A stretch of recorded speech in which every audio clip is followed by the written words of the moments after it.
কাঁচা আম শেষ হওয়ার আগেই তৈরি করে নিন কাঁচা আমের জেলি। কোনো প্রকার জিলেটিন এবং প্রিজারভেটিভ ছাড়াই আমরা সম্পূর্ণ ঘরোয়া পদ্ধতিতে হাইজিন মেনটেন করে তৈরি করে নিতে পারি কাঁচা আমের জেলি।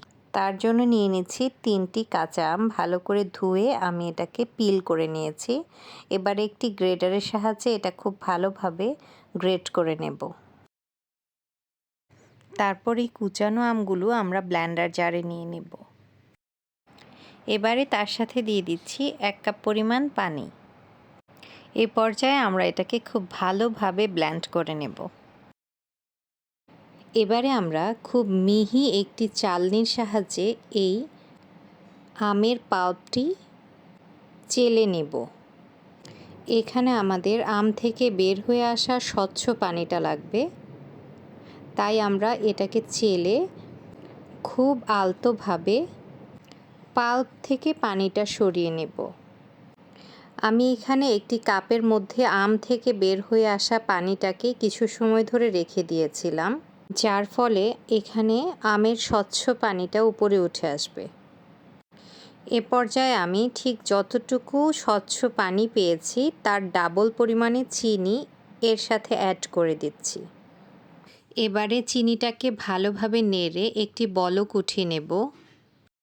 বলক উঠে এলে এর সাথে আমরা অ্যাড করে দিচ্ছি খুবই সামান্য পরিমাণ ম্যাঙ্গো এসেন্স, যা এর মধ্যে একটি আমের ফ্লেভার ক্রিয়েট করবে।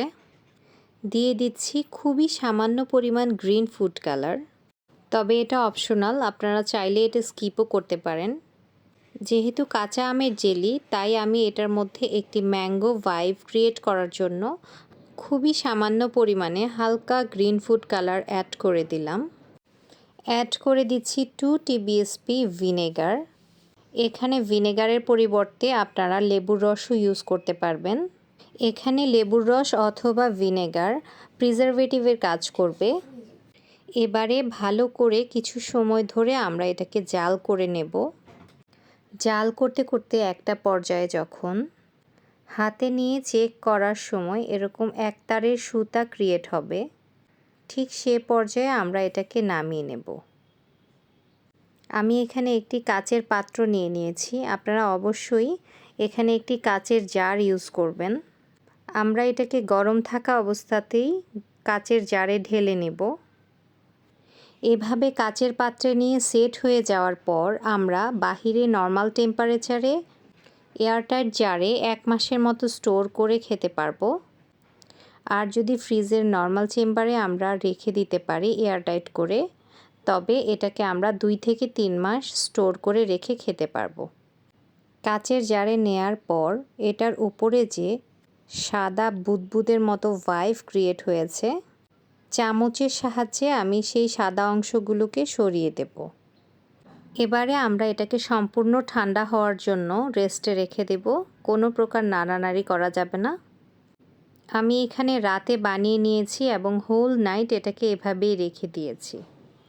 সারা রাত রেস্টে রাখার পর দেখেন আমাদের হোমমেড কাঁচা আমের জ্যামটি কি সুন্দরভাবে সেট হয়ে গিয়েছে আর কতটা স্বচ্ছ লাগছে এটাকে দেখতে। এভাবেই আপনারা আপনাদের ঘরে থাকা অল্প কিছু উপকরণ দিয়েই তৈরি করে নিতে পারেন এত সুন্দর এবং মজাদার কাঁচা আমের জ্যাম। বাচ্চাদের স্কুলের টিফিন, অফিস টাইম কিংবা বন্ধুদের আড্ডায় যে কোনো সময়ে যে কোনো স্ন্যাক্স আইটেমে এই জ্যামটি কিন্তু আপনাদের নিত্যদিনের সঙ্গী হয়ে যেতে পারে। আর যেহেতু এটা সম্পূর্ণ হোমমেড এবং প্রিজারভেটিভ মুক্ত, তাই এটি আপনার সোনামণির স্বাস্থ্যের জন্য অনেক হেল্পফুল।